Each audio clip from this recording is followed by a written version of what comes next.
Hey everybody, it's Dr. Rimka, and I have an exciting conversation to share with you today. This is Emily Penton, and we actually met on the gram. So believe it or not, you can actually meet people in real life that you can have a lot in common with. And so I'm pretty not into the social media, but every now and then I do get social. So Emily, I'm so excited to have you because you really stirred my soul with what you shared with me in the private message. And so I think your story is absolutely worth telling over and over and over and over again, because people are living right now with a deep sense often of hopelessness or no way out of certain situations. And certain diagnoses come with the feeling of a lifelong sentence. And this is how you are or who you are, and there is no changing it. So there's an incredible sense of powerlessness. And sometimes the diagnosis itself adds a layer of trauma onto a person, and it makes it much harder for them to heal unless the clinician knows that. So your story is very similar to mine in many ways. We're not going to talk about me at all, but I'm excited for you to share with everybody basically the overcoming story of you knowing how to tap in to who you are and your own, I love this, your own inner clarity to learn to trust yourself again and drive your own healing journey, along with finding the right guides to help you. So why don't you tell them who you are, and then I'll let you drop the bombs of the diagnoses that you've overcome, because these are exactly the things I do in private practice. And I've recovered person after person after person with these diagnoses, but people just don't believe it because they've been told you can't get better. Absolutely. My diagnosis actually came while I was in grad school. I was getting my master's in clinical counseling, and I was so interested in psychology, didn't know I was trying to figure my own self out. I was diagnosed with bipolar disorder, and at my most, I was on 900 milligrams of lithium, 80 milligrams of Prozac, 80 milligrams of Adderall just to get out of bed every day. I would take 40 milligrams in the morning and then 40 milligrams at noon. And I obviously had to take Ambien to sleep every night. I was not functioning at all. And it got to the point where it turned into rapid cycling, where instead of me having a break of the mania and the depression, I didn't know who I was from one day to the next. Would you do about 100 cycles a day, or what did yours look like? A rapid cycle is a very unique phenomenon, and usually it's drug induced, by the way. Well, that's one thing I didn't have. Thank God. That was one thing that I didn't have was drug use. No, drug induced. Like the rapid cycle comes from what you were, like how they were. The medication? Yeah, that's what I mean. Oh, That's a drug. Yeah. I mean, you're right. You're right. But I didn't realize that came Yeah. into play. How often would you do it? So you guys, bipolar you can have these long periods of stabilization, and then you can have a period of deep depression, and then you can have a period of what we call mania, like this elation. And it sounds lovely to be manic, but you can make some very bad choices and do some very dangerous things: money spending, drug, alcohol, divorce, affairs. I've seen people pick up and leave and run off with people, and it's oh my gosh, right? And you feel out amazing, so you don't think you're doing anything wrong at all. That mania is a harder thing to contain, or it can happen like 100 or 200 times in a day, which is just a very hard thing for people to experience. Very unstable kind of place to be. Yeah. What mine used to be or was every month or every year, like I would get these longer cycles, and then it turned into, I noticed about 3 days out of the week, I would knock it out of the park. I'd be great. All the other days I was in bed with debilitating depression. Then when my turned into rapid cycling, it was, I would have a whole day booked of clients, and I would get through the first 4, it'd be like 11 o'clock, and then I'd have to reschedule the whole rest of the day because I wouldn't be able to even pick up my phone. Okay. I would just be paralyzed with depression. And then it became unethical, obviously, for me to practice, because if I'm having to reschedule my clients every day, that's not continuity of care. Yeah. So at 40 years old, I had to quit working, and I had to move in with my mom. And that was a lower depression than I could even imagine. Thankfully, my brother reached out to me and told me about the carnivore diet. And I, before then, was eating ramen noodles and entire pizzas by myself, cookies, cakes, ice cream, beer, wine out of the box, all the things. So I wasn't even on a diet. And so I went overnight to just eating ribs, chicken wings, burgers, What convinced you in that, right? So to go from the standard American diet with alcohol and on all these medications, that is a hell of a thing to do, right? To be able, what did he say, or what was there a video, a moment, like what inside of you was like, I'm doing this? My brother's an asshole and he never does anything nice.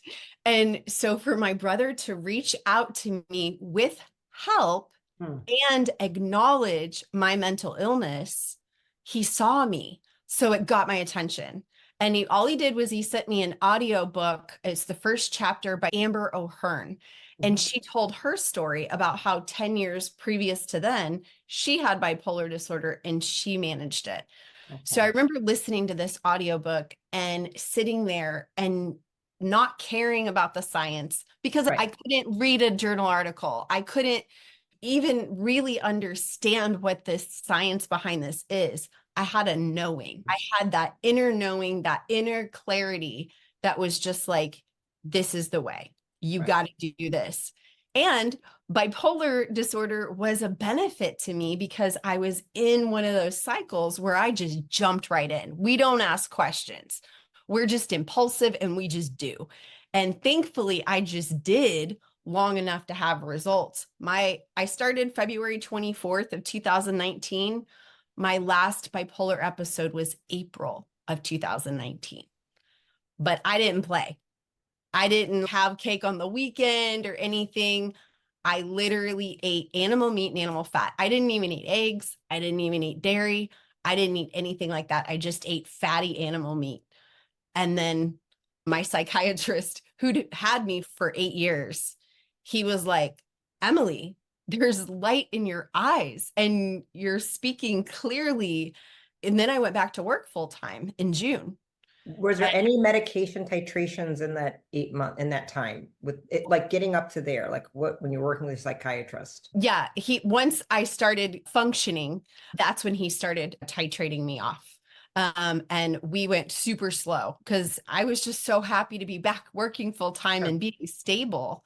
And we went super slow. And my last psych med was September of 2019. And I actually kept my psychiatrist for 2 years, even after that, because he knows my crazy. So I knew that he would see it coming. And then finally, after 2 years of him not prescribing any meds, I was like, all right, I got your number. I'll let you know if the crazy comes back. Yeah, that's beautiful. That's actually the way to do it. So I want you guys to understand that. Please, anybody listening. So one, let's thank your brother.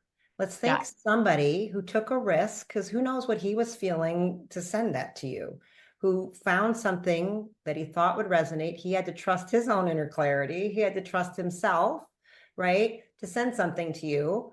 And it was another woman sharing her story, which it's not easy for people to say, I have bipolar, or I had bipolar, or I had this. I have so many patients come to me. I'm Indian. I deal with a lot of Indians, and they have such shame in a diagnosis. Like it's a huge secret, like that their child has autism. And it's can you fix this and make this go away? Oh, our families don't know. They can't know this. So they're hiding it. They're literally keeping grandparents from coming to the States to visit because they feel the shame they'll be thrown away basically, and shamed so hard because their child is broken or defective. These diagnoses are hard for people to talk about. My website can't be flooded with testimonials because who wants to say my child had this, my child had that, my child was psychotic and was biting us or trying to stab my other child with a knife. They don't want to talk about that. They don't want to put their kids' business out there. It's tough. So the people who do have the courage to tell these stories like you're doing, I thank you very deeply, because there are going to be people who hear this and they're going to recognize themselves or their husband or their mother or their child and say, maybe we can try something. And I like that everybody needs to hear she didn't do it alone. There was somebody who knew her, that she trusted, and it died. And you never want to come off any psychiatric medication by yourself, in particular, alcohol and benzodiazepine, coming off those, they can kill you. So you must have someone helping you if we have those things on board or in any type of, especially alcohol addiction. But benzodiazepines, I have to always remind people, you weren't on any. Please always get a professional. If you don't know any, man, reach out to my office. We'll help you find people that are good. You know what I mean? If your doctor's not on board with trying to help you and say, wow, look, there's light in your eyes. What are you doing? You're getting better. That's what you want. So it's awesome. So thank you to the psychiatrist. What was really cool was that I didn't have to change my medication. I have so many people that come to me and they're like, oh, but I don't think my psychiatrist is going to be on board with this. Your psychiatrist is not going to be on board with you stop eating ramen noodles and you start eating burgers. Why are you asking your psychiatrist what you're eating? They have zero training in it. They have no idea. I can't tell you how many psychiatrists I talk to. They don't even actually understand neurotransmitters, really. They don't even understand what zinc does in the brain. I'm continually stunned.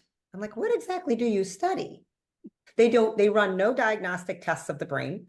They run no lab chemistry panels of the brain. So if you don't take a picture of it or run a number on it, what exactly are you doing? No other physician can treat an organ and not test if the organ's okay. You know what I mean? They supposedly treat a brain, but you don't look at it. It's really mind-blowing how little they know. They know symptoms. I use this medication for it. That's what they do. They hammer symptoms with a medication. That's not studying an organ and how it works. And they certainly don't study nutrition at all. The ones who know anything about it and are in the functional kind of integrative space, and they'll market themselves. They're going to talk to you about it. So yes, I love that. Eating real food is never a contraindication to restoring your health for any diagnosis. Exactly, exactly. And whenever you're in that life sentence of bipolar disorder, the hopelessness is palpable. Yeah. Like it is so just like there in front of your face that you're literally never going to get better. Right. And so that's why I keep telling my story, because it is so important for people to understand that literally the pizza and the cake and the ice cream is causing more inflammation in your brain. And you are in control. Like I'm in control of my health. I get to make those choices of what foods I put into my body, and it makes a difference. I never thought in a million years that I wouldn't be suffering from bipolar disorder. I didn't think it was possible. Right. Until I did it. And I was like, oh, this is what normal feels like. Which is unfortunate. As a therapist, going through school, getting a degree, no one explained to you what metabolic chaos does to the brain and how that leads to mental illness, and all these diagnoses are just a label. I do think there's 3 subsets of bipolar disorder diagnosis that I've seen that I'm like, okay, there's this one group. I think there's legitimately this thing called bipolar. Okay. There's a real thing and we can fix it. We can address it. Okay. This other group is really state 3, state 4 trauma, and they get misdiagnosed because they have hot and cold symptoms, but it's really a trauma patient. And you misdiagnosed them and started medicating them instead of doing trauma work and restoring their energy, which again, metabolic health, dietary interventions, that's a mitochondrial disorder, right? That's a physical issue. The autonomic nervous system in a state of trauma is an unconscious, non-cognitive, non-verbal problem. Total misdiagnosis. Then you have the complete severe inflammatory disorders that lead to crazy B6 and zinc deficiencies, often called a pyrrole disorder, often very commonly misdiagnosed. All 3 are deeply influenced by lifestyle choices, where dietary influence is the quickest, fastest, most profound thing, because we're going to deal with insulin levels, inflammation, and sleep patterns very quickly. Some of these, like this one, you can fix in like 6 weeks. Like it's really fast. You know what I mean? Like you had so many meds on board, it took a lot longer. Had you not even had that, it would have taken, not to come off the meds, but I'm just telling you, we have more derangement. They aren't even taught this. So it's really sad. I feel like, wait a minute, if we just at least start with all of this foundational work first, we might never need a medication, or we're just going to temporarily use it to give some symptom relief, like morphine. If you break your leg, like we got to give them, okay, they're in a lot of pain. Give them something, like, why is she screaming? While we cast it up or do surgery, but we're not going to stay on that forever. And it's a different type of triage system, but that they don't understand that. And that's heartbreaking. How many talk therapists, whether it's a master's in counseling, a PhD psychologist, or a psychiatrist, that are not taught the metabolic chaos and the storm of high insulin, the high blood sugar, inflammatory processes, chemicals, poisons that are doing it to the brain. And how quickly, if you throw water on it, oh, well, I feel like a normal person again. I don't know if you end up saying this. The most powerful thing I end up saying for most of my patients at one point in the conversation, at some point, often it's the right moment. And sometimes I have to say it over and over again. And I've had tears multiple times. Often there's this moment of, you're not crazy. And it's just, no one said that to them. No, you're not crazy. You're not crazy. These are normal nervous system responses to the environmental input. Let's just change it so we get a different response. And it's like being nutrient deprived or being poisoned with a toxin, that don't make you crazy. That means you're poisoned or you're deficient. We can fix that. You know that, right? You weren't born like this. And that's a whole thing. To get rid of it runs in my family, or you know, we all have this. Once you get this, you can't get rid of it. This is what they've been told. So I find I spend a lot of my time breaking up those types of thoughts in my clients. Is that, what do you find when you, because you work with people now, right? Mm-hmm. Yeah. And I'm sure your approach is very different than when you started. So why don't you tell me, when you're working with clients that work with people like you that come in with, got these diagnoses, like, what are you doing with them? How's it going? Let's talk about that. How we get them better a little bit. The thing that I say is, you're not broken, you're brilliant. And these responses are actually your body functioning properly. Right. Those signals of, hey, something's wrong here. And all you got to do is listen to the signals and navigate through the signals to get to the actual health. Right. I like that. Listen to the signal. So what you're teaching people is to, like, remember how to listen to themselves, to not, I loved how you said that, like, it's, well, I like about the bag of Doritos, like, it's hard to say that, like you said. So here's the thing. I went back to work full time, and I went back into my private practice, and I was just so excited because I had all of this information. And then the licensing panel and the insurance panel and the licensing board didn't want me talking about food. Isn't that disgusting?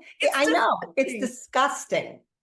Because I didn't have any nutritional education, and I couldn't put it anywhere on my treatment plan. I had to diagnose them and then put them on this treatment plan, and I had to stick to the script. I couldn't talk about food. So here I am across from somebody who is having anxiety, depression, and it's, I got my arms behind my back. I know what could help you, but I can't tell you. Like, and they're literally, it's like Groundhog Day. They are coming back in every week talking about the same shit over and over. And this happened when I was 14, and this happened when I was 7, and this happened, and all this stuff. Explain neuroplasticity. What's happening when they do that? You explain plasticity. No, what you practice grows, right? Yes. So they're practicing being broken or being a victim or whatever, being anxious. And the telling of the same story that caused some trauma to your system re-traumatizes you every time. Hence, why don't women go to court when they get raped? Because they can't handle telling that story over and over. It's worse for the victim. We all know that story, right? Imagine having to talk about what your daddy did to you at 14 over and over again. And the talking is not, again, because trauma, that's a trauma, is non-cognitive, non-verbal, and unconscious. Talking about it does not actually clear it out at all. No. Until people can get to a certain level, then your job as the talk therapist to teach them new skills to deal with it. You know what I mean? So there is a point where cognitive things matter, but not when you're in the fire. No. Right? And we're sitting here, or it's Groundhog Day. And I literally went to a coworker and I was like, hey, and this was before, I was like, my clients aren't getting better. What am I doing wrong? And they're like, oh, no, that's what we do. And I'm like, that's what we do?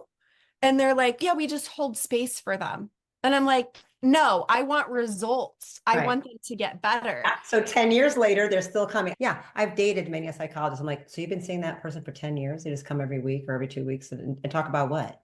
I'm like, that's what you do? I'm like, I'm done in about 3 or 4 months. I want them to fire me. Isn't that the goal? That was a very strange thing for me to say. It was like, no, you don't think people just need to stay in therapy forever?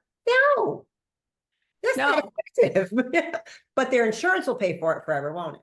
it will. And what I've realized is we can talk and talk about the same thing. If you're elbow deep in a bag of Doritos, sipping on a big gulp, nothing's getting through. You're not hearing me. You're not hearing these techniques and modalities, and it's literally became unethical to me. And so Mhm. I moved my whole practice online. I said, forget about the letters behind my name. Call me a coach. Yeah. And I get results now. I literally watch people transform before my very eyes. How you get them to change what they eat. This is a hard thing when you're dealing in the mental health space, because sometimes it's hard for a lot of people. Had the ability to do this thing. I'm going to tell you, sometimes I feel like the biggest failure on earth. It's 5 years later, and I'm like, did I not tell you you can't have gluten? These women are still crying about it. I'm like, come on. It still makes you sick, and then you still want to whine and be a victim about it. Move on and let's move up. But so I have the occasional times I'm like, man, because there's so much emotional attachment, or they're still having these blood sugar swings. And so any pro tips or ways that because it's the hardest thing, I think, to find somebody with a mental illness, because you don't feel good about yourself, you don't feel hope. This is hard to inspire the energy to make a behavioral shift. I use a lot of nutrients and nutraceuticals first to build them up a little bit before I start taking stuff away. I love when I have a patient that can do an overnight flip like you did. I did the same thing. So I understand. I'm like, why is this so hard for you? As soon as I understood it, I just made it one overnight. I did the exact same change.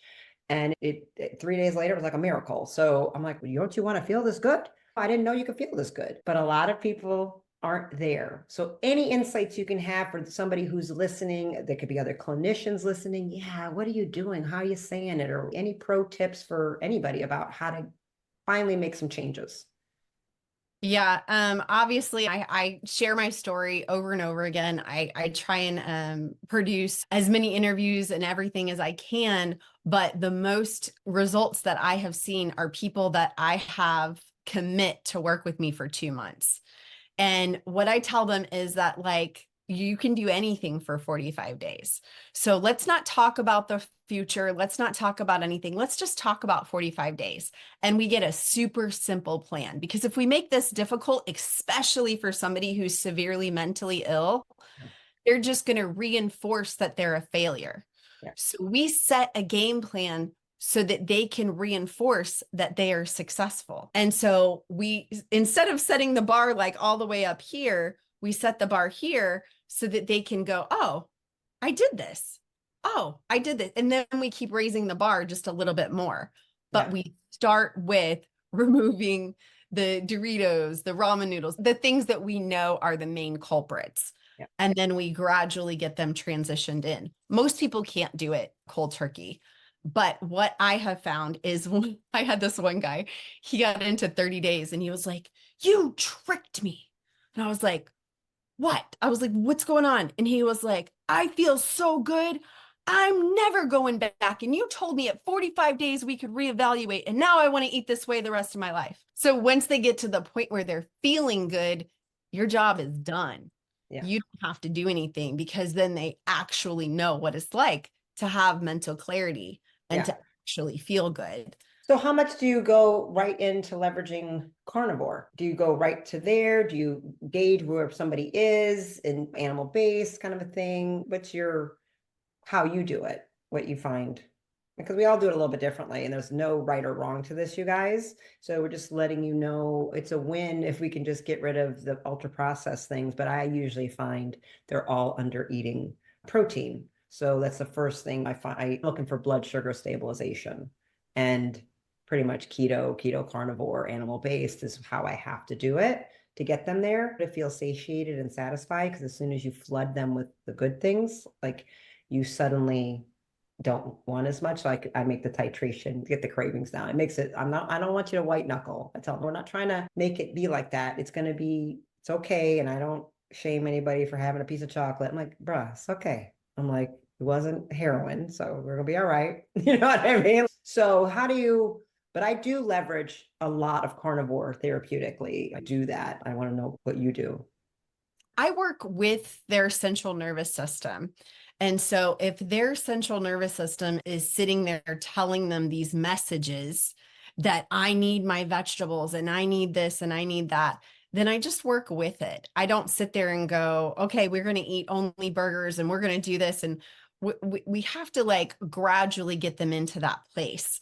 And for me personally, I tell them to feed their cravings, not starve their cravings. Everybody tries to be like, oh, I really want some cake, so I'm just going to white knuckle this and I'm not going to eat the cake and I'm going to starve myself.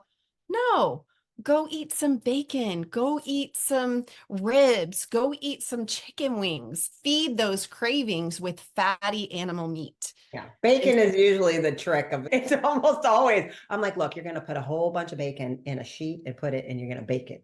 Just leave it there. They're like, what? I'm like, yep. That's bacon is one of the most common tricks, you guys, short of them hating it or being Jewish or Muslim and won't touch pork. But I'm like, then we go and get some turkey bacon. It's nowhere near as good and delicious. You might have to put it in some butter, some fat, but that is the standard, because all that salt and fat just instantly is okay. I'm like, yeah, that's why you want Doritos. That's why you want potato chips, you guys. And that salt and fat, the sweet craving is really satisfied by that. And they are high in these nutrients that you're so depleted in that, yeah. So bacon is I can just snack on bacon all day. I said, yeah. I'd rather have you eat 8 times a day the first few weeks, a bunch of bacon. They're like, seriously? I'm like, yep, don't worry about it. You'll be fine. And Yeah. it gives that pattern disrupt. Yeah. You sitting there punishing yourself, saying, I'm so bad. I'm so bad. No, feed that craving. I use pork rinds too. Do you use pork rinds? Yes, love pork rinds. So you guys, you see that? So people, when they're like, wait a minute, you're telling me I can, like, yeah, like, we're gonna be okay. It's good. And I usually have to make them eat more, I find, because people who are on psych meds, they have no appetites and stuff often. We have a very suppressed appetite. They're not eating very much. They're nauseous a lot. I'm like, I get it, but I'm gonna need you to eat a little bit of stuff, because trying to build the system back up. The nervous system is not doing well because it's starving. We sometimes have to just eat a piece of bacon for me. They're like, oh, and then as they start eating, they trigger the response of, oh, I'm hungry. Because they're, like you said, their inner clarity, their inner knowing has gotten, I always say, I use strong words. NLP, I say it's perverted. I'm like, now your taste buds are just perverted. Nobody likes to be perverted. You know what I mean? So I use very strong words. They're like, oh, I'm like, I never thought of it. I said, exactly. A prune or a cherry is extraordinarily sweet, actually, but not if you've been eating Doritos. I'm sorry, Oreos. Yeah. That's the sweet. See how much I don't even know the junk food? I'm like, but if you're doing that, like somebody made fun of me once, like in a cute way, laughing when my son was like, I don't know, he might have been 4 or 5 or whatever. And we were at the playground and she's with me and I'm doing my thing. And I gave him the sweet treat for something, whatever happened. I gave him some prunes. And she just looked, so what are you doing? I said, what? And his overwhelming joy and elation about the prunes and how amazing, Mommy, oh my God, it's the greatest thing, whatever. And my son was always so present. He said, what's your favorite food? He'd be eat prunes, whatever he was eating, salmon. He would just say whatever he's doing. I'm like, they're like, he's so present. I'm like, that's exactly what he is. I'm like, he won't come up with something he ate yesterday. It's literally whatever he's doing, that's his favorite. Right now is my favorite moment. And I'm like, why are you laughing? And she's doing it. I'm like, what's wrong with you? And she's about giving him prunes. I'm like, what's funny? I really was clueless. She's because most moms that everybody I know, they'd be Oreos or candy or something. I'm like, oh, we don't. I'm like, what? I'm like, I love my son. I don't hate him. I'm not trying to kill him. So I'm not understanding why I would do that. I'm like, prunes are sweet. I go, this is incredibly sweet. And he only needs a couple of them and he's happy and satisfied. So I'm like, that's like my ice cream to him. That's candy. So wouldn't even know what that is. So it is like they do what you teach them, but we've become very desensitized. So I teach that to parents, actually, and any patient. Like that's the thing. So yeah, bacon, pork rinds, even olives. Some people they want something that's and I just open some things, put them in the bowl, have it ready so you're prepared, so you don't DoorDash it or Starbucks drive through. I had to in the brick and mortars. We actually had people on staff to grocery shop with them. It got Wow. so bad, yeah, because you got to imagine most of my patients were coming from psych hospitals and they just had no skill set. They're in their 20s. They had horrible families. They came from a lot of trauma. So there is no supportive mom or dad to teach them ever. So they don't know how to eat if they're not buying it from Starbucks Yeah. and Chick-fil-A or McDonald's or a ready-made something. They never did it. So we started with a crock pot. Order a crock pot and you're going to learn how to make a roast. Do you like chicken? Do you like meat? Whatever it was. So that's what my secretary did. I like, she liked cooking and teaching people to cook. So we made it be like a little side gig. And Wow. she would literally teach people, this is the meal we're going to make this week. She was their mother who never, it got like that. And we would go online and sign them up for a CSA. So they would get food delivered to their house. Like, we're going to get you with the farmer. We're going to get the stuff coming. We're going to get you the meat and it'll be local in season stuff. And she would teach them how to do it. And it got to that level because they didn't know how to cook. A 30-year-old today, right now, a lot of them have no idea how to do it. And do you come across that? Like they just don't even know what to do? Because we had to teach them how to do it. Yeah, I definitely have had some conversations with people who have been coming from vegetarianism. Oh, yeah. And they're like, how do I cook meat? What do I do with meat? How do I know when it's done? How do I even handle it? And so we've definitely had some of those conversations. And I use a app to communicate with my clients called Marco Polo, and they're video messages. And so they're literally in the kitchen. Okay, is this how I do it? And I'm like, and I can send him a message back and be like, yeah, this is how you do it. So we have like our 101 basically. Yeah.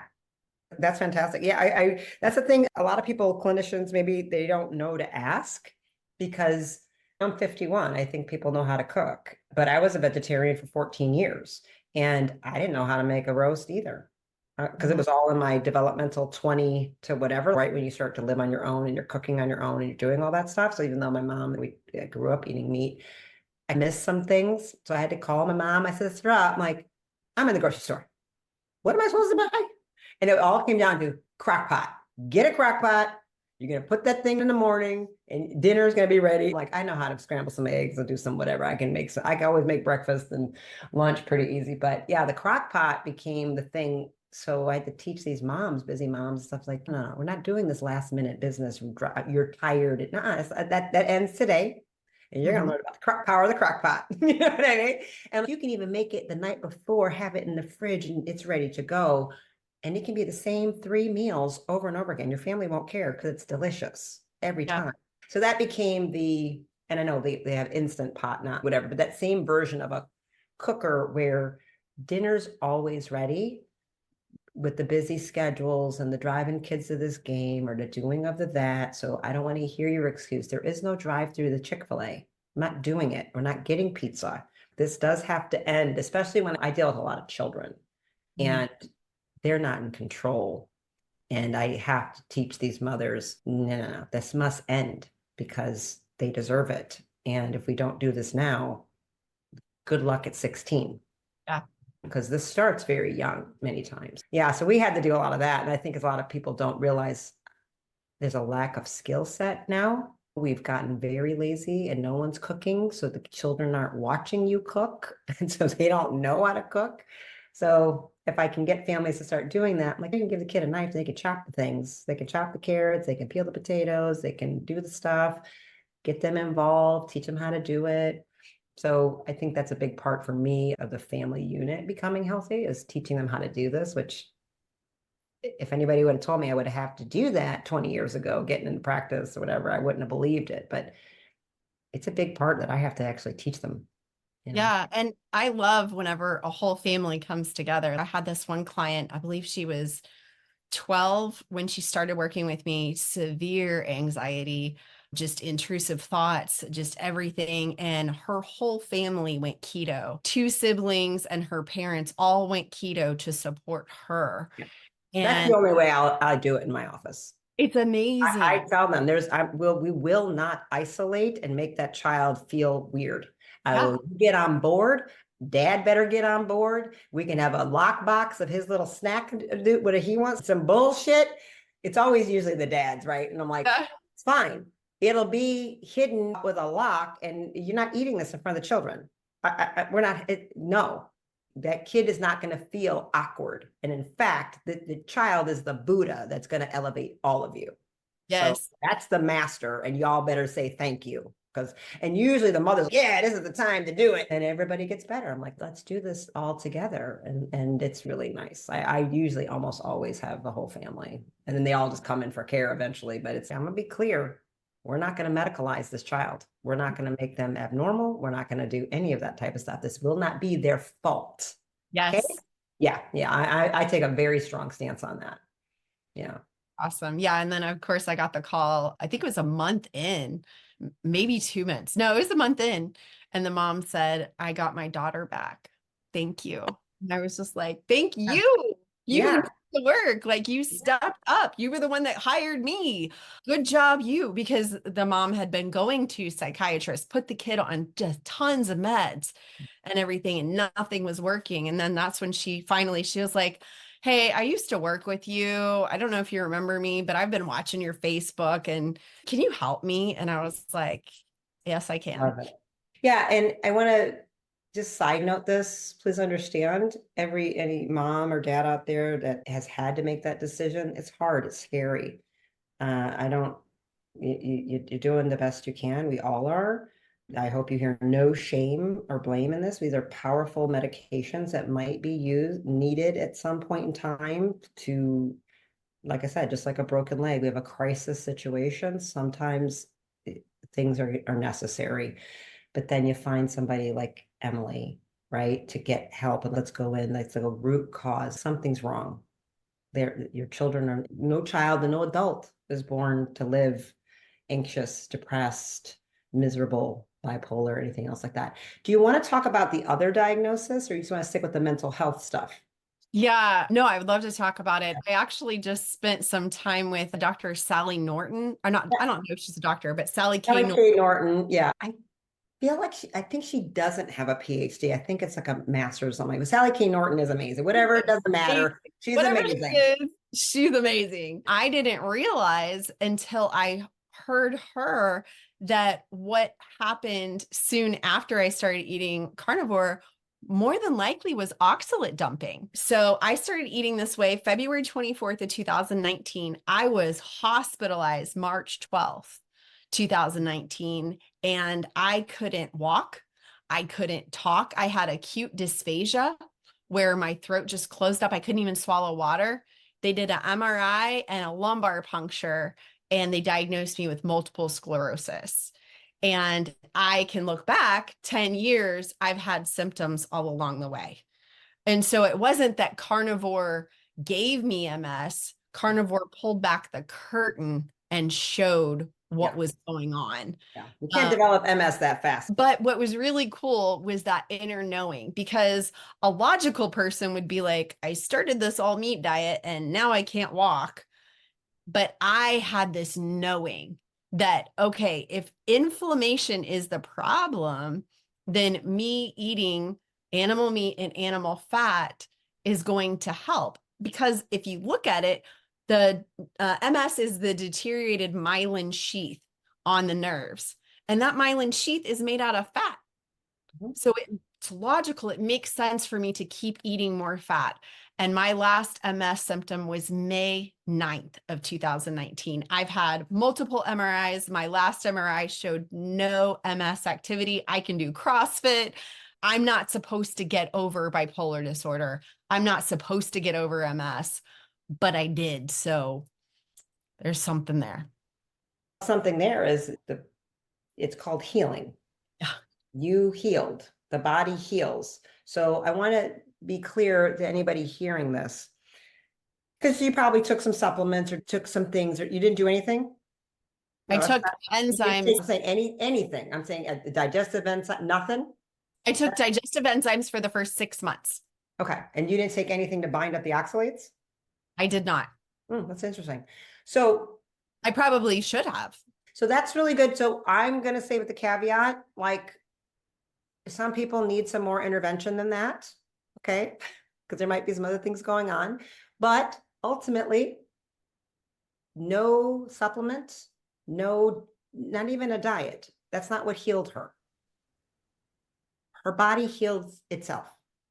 You have enough nutrition and stop poisoning it. Basically, you give it what it needs, the essentials that are required to rebuild, regenerate, regrow, and heal, and you stop poisoning it.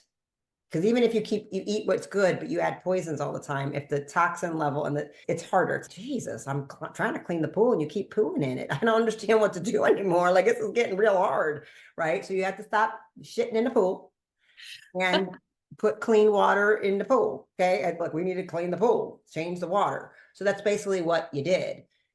The body heals itself. No supplement heals, protocol heal. The body is designed to do it.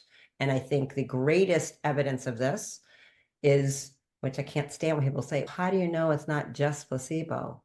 You mean self-generation, self-healing? Just what? Placebo means you just healed yourself with a thought, dummy. I think having a thought and being able to cure things is probably the greatest thing on earth. Wouldn't you want to just do everything with a thought? I would just, and the studies show at least 33% of all healing is coming from self-generated healing placebo based on your own thought or believing in you can heal. So why aren't we leveraging that more in medicine? I think all of psychiatry should start with fucking sugar pills. Every single person should just be given sugar. This is the greatest thing ever. This is going to cure that depression. Okay, I can't wait to start taking it. If you started doing that, the level of damage and danger, and you would see at least 33% of everybody would be naturally healed from sugar pills. So you would have no side effects in any shape, what's form, right? You would probably see the number go higher, but they're too stupid or too greedy or too evil to bother doing that. So I just want to remind you, that's what you're designed to do, you guys. You are designed to heal. So she stopped shoving poison in her mouth. Did you make any other changes? Did you change your skincare product? Did it make you go on more of a natural? Typically, when people start to become more holistic in their eating, their thinking becomes more holistic. Winning begets, it avalanches one way or the other, like you said, right? So it usually, I started to like buy deodorant from Whole Foods. I started to do this. They start to do things in that direction because they resonate with a different group of people and a different frequency. And now you want, oh, I like essential oils now or whatever. So did other things happen in your life that changed the products you were using or just the way you did other things as well? Yeah, because when you know better, you do better. And so that was definitely a process. I actually I was living in a camper and I was on food stamps because I had come from 6 months of not Right. working. At your And mom's place. Yeah. yeah, and I was a mom and so I was on food stamps. So I just ate out of the grocery store for the first year. And then whenever I was able to, I started going to the farm and I started getting all of my meat from the farm. And that was a huge shift for me to realize that I was making a better choice for the entire economy and the entire environment. Then, of course, I did change like my deodorant and everything else.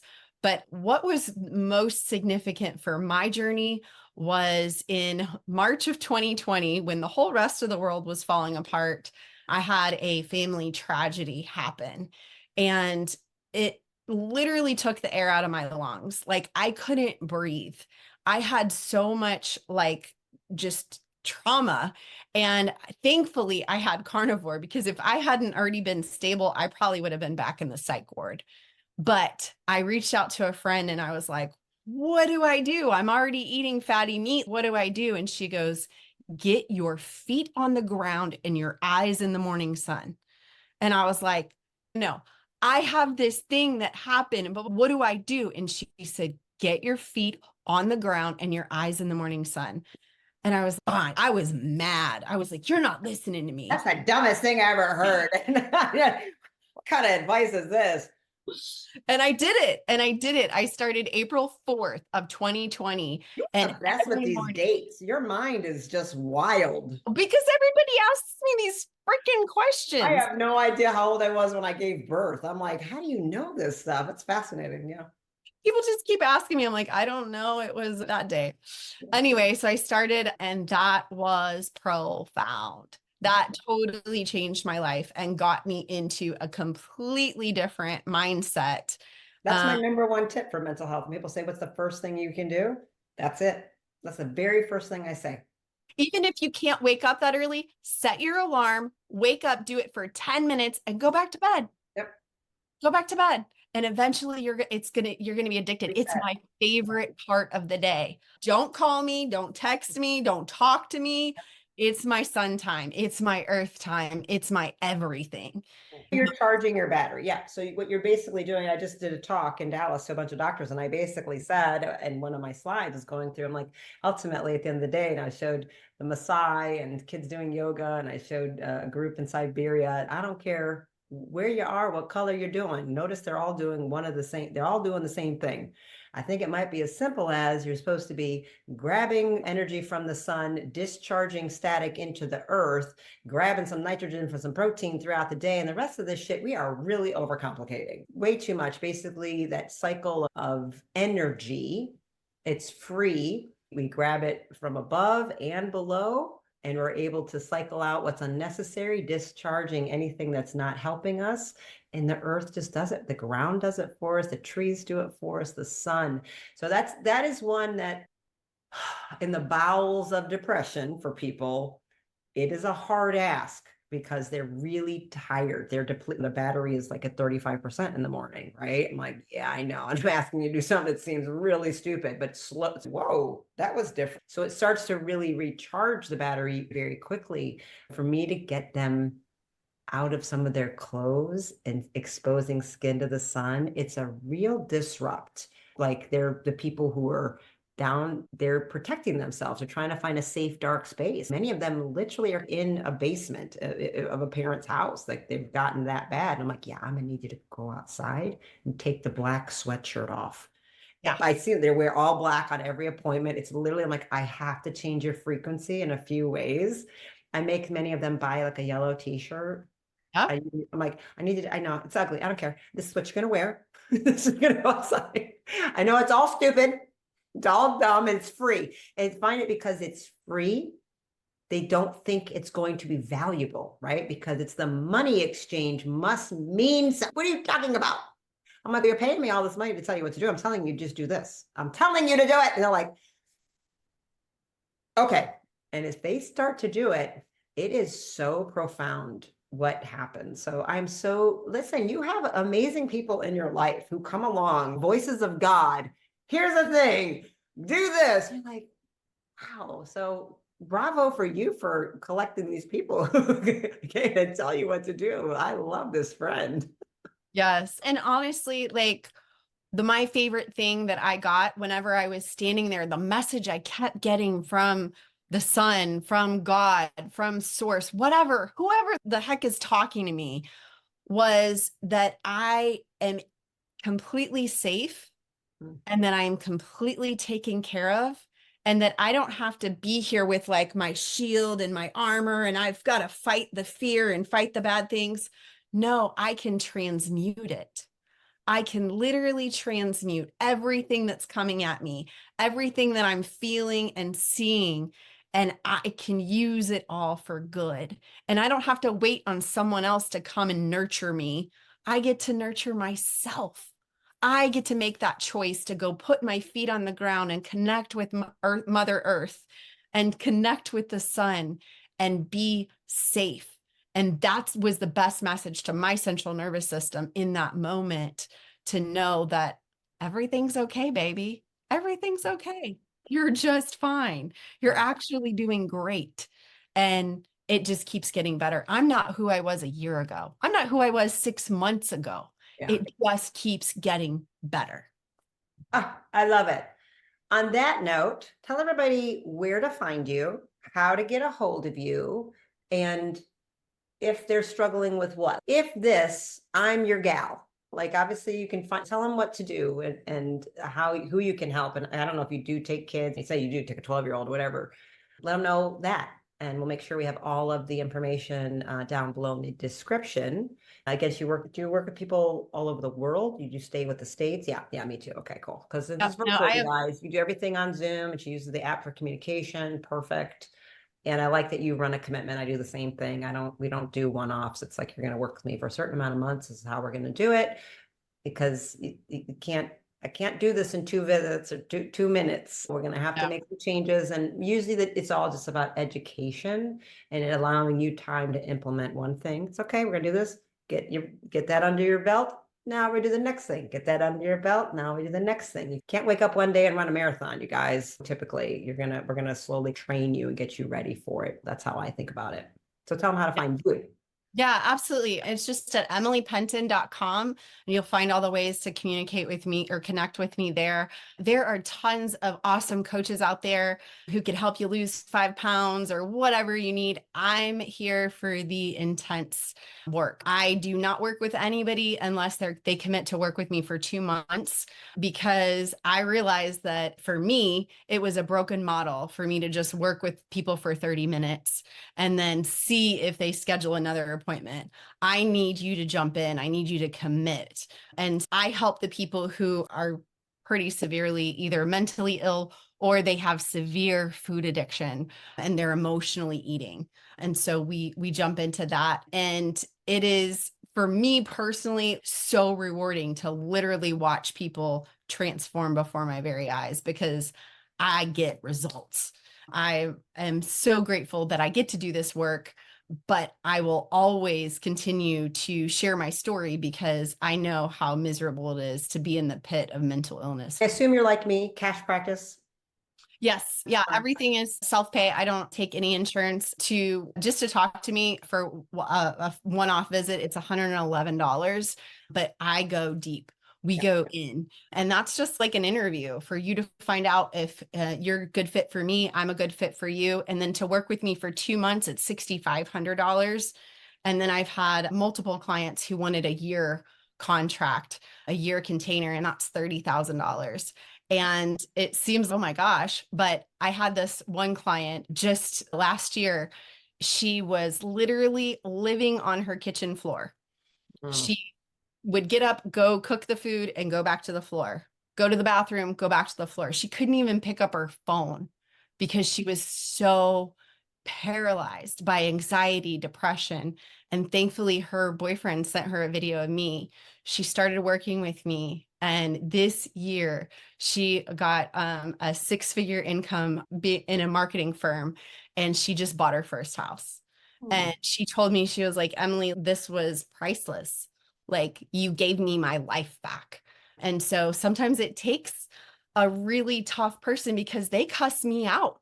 They are not easy to work with for the first month. They are mad. And so I'm able to handle a lot, especially borderline personality disorder. Yeah, I do a lot of those. Yeah. You have to be able to handle it. Yeah. It really, that's the reality of it. Not everybody's meant. I just want to, again, telling this group of 1,500 doctors, like, and probably even 2,000, it's okay if you don't want to work with these types of clients. You don't need to, but you do need to find the clinicians who do like to work with this, and you have to partner with them.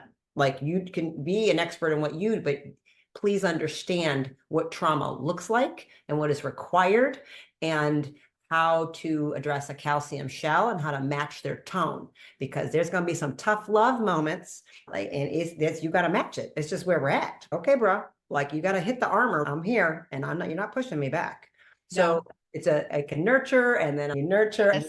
As a calcium, they put the armor down, but you can't rip through it. You can't brutalize them. So it's an interesting dance. And if you know that it's an art form, and if you have done it, you know how to do it. And it's called a practice, because we're going to keep practicing. Yeah, borderlines. There are a lot of energy. It's a very interesting, but it's really just, I just look at it as severe PTSD. I'm like, this is just really severe PTSD. And if we just tell them like that, let's stop thinking about, you have this thing for life, this is who you are. And we just get this nervous system regulated. And yeah, diet's a huge, what they're eating is the floor of it all. And then from there, we can teach these behaviors of grounding in the sun. Because sometimes like she's on the floor. How is she going to get outside to see? It's so mind blowing to them. What you're asking, like, I know you've got like 14% energy, and I'm asking you to do something that's going to take about 7% energy. I know it's going to feel worse at first. And at least saying that, I know this is going to feel worse. And I need you to trust me on this. And then eventually they gave me the money. Clearly, I'm smarter than you. I say that sometimes. You already paid me. Clearly, I'm smarter, right? They're like, oh, God, I hate you. It's a lot of I hate you, I love you. I know exactly what you're talking about. Yeah, I get cussed out. I get hung up on. But I love them. Like I'm there for all of it because Yes. I came from batshit Yeah. crazy. I know crazy. Let's go. Yeah. I love it. And I love that you mentioned eating addiction and food addiction. It's very real. So please understand that if you're out there dealing with that, you don't get the compassion you deserve. And it breaks my heart to see a lot of what I see on social media at times where I'm like, we would never mock an alcoholic like that. We would never mock a opioid addict, a crack addict. We don't do that really. And it's so okay in the health by doctors. I've seen physicians and coaches just have no understanding of this and really mock people. And I can't stand it. It's very real. And not everybody acknowledges that it's real. And you can't, if you are a food addict, a food compound chemical addict, you need to be held in the space of someone who understands that and who can love you and with compassion, and yet with some firmness help you see that. Because ultimately I find all they're having to do, like they have to have permission to forgive themselves. It's okay. You aren't a lazy, dumb fuck. Okay. Like, oh, I'm like, no, you got conned, you got tricked. No different. I've had opioid addicts that they broke a bone, they were prescribed a pill, and now they're a drug addict. They didn't go looking to be a drug addict. You aren't a scumbag. Okay. Stop. But they're living in shame and you're hiding it. So I love that you said that because it's a really important part. I think and for me, Carnivore has been a game changer for these people. I'm going to tell you, they don't moderate well. And No. it's been a game changer. And the freedom that a food addict will feel on Carnivore, it's like a freedom that they've never experienced. So like, I don't care it's like something like what we don't tell an alcoholic it's okay to have a shot of tequila once a month. Why? They're like, once they understand that, I'm like, let it go. This is what you do. You don't need to talk about it. You don't have to explain it to anybody. They can all kiss your ass at the family holiday dinner. How about that? Yep.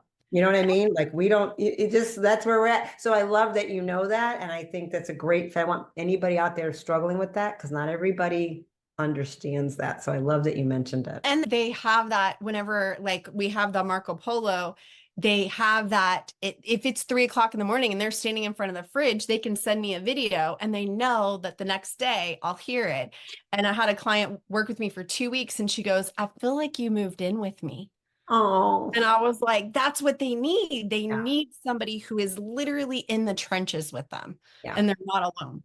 I love that you're able to translate that in such a way. I don't know if I've been able to translate to people feeling like I'm in their home with that. They sometimes say, they always talk about you. The dinner table said, Dr. Carnivore said, my husband is very sick of hearing your name. I'm like, well, bring him on to Zoom. He'll love me. He'll love me once I talk to him. Hard not to love you. Yeah. She's making us buy a lot of things. I'm like, listen. You need a freezer, honey, because you're buying a cow next year. So just get on board with it. What's really expensive is illness. Correct. That's what's really expensive. Yeah. You don't want to buy that. Exactly. So yeah, it's cute. I like that. That's cool. Like I said, I really don't know if I've translated. Like it's very inspiring because I've always said to people like the dream is a residential treatment center that I would do. And I know exactly how to do it. I've had it planned for 10, 15 years. I know exactly all the things. Yeah. I want to help.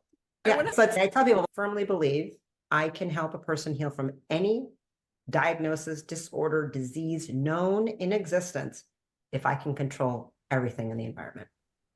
It's much harder than this. I go, yeah, I've reversed schizophrenia dozens and dozens of times. Now, can I do it for that guy on the corner in the pit? No, Because he doesn't even have a home and there's no family support, there's no structure. No, I can't, I don't know what to do with that. But if I had to, what I have, yeah, I've done it over and over again.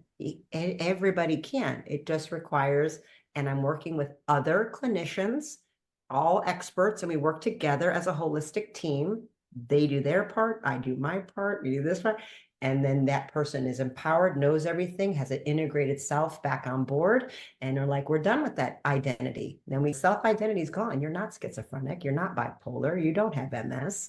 That's it. You're just a divine human being living your maximum potential and out there having a joyful life. Bye.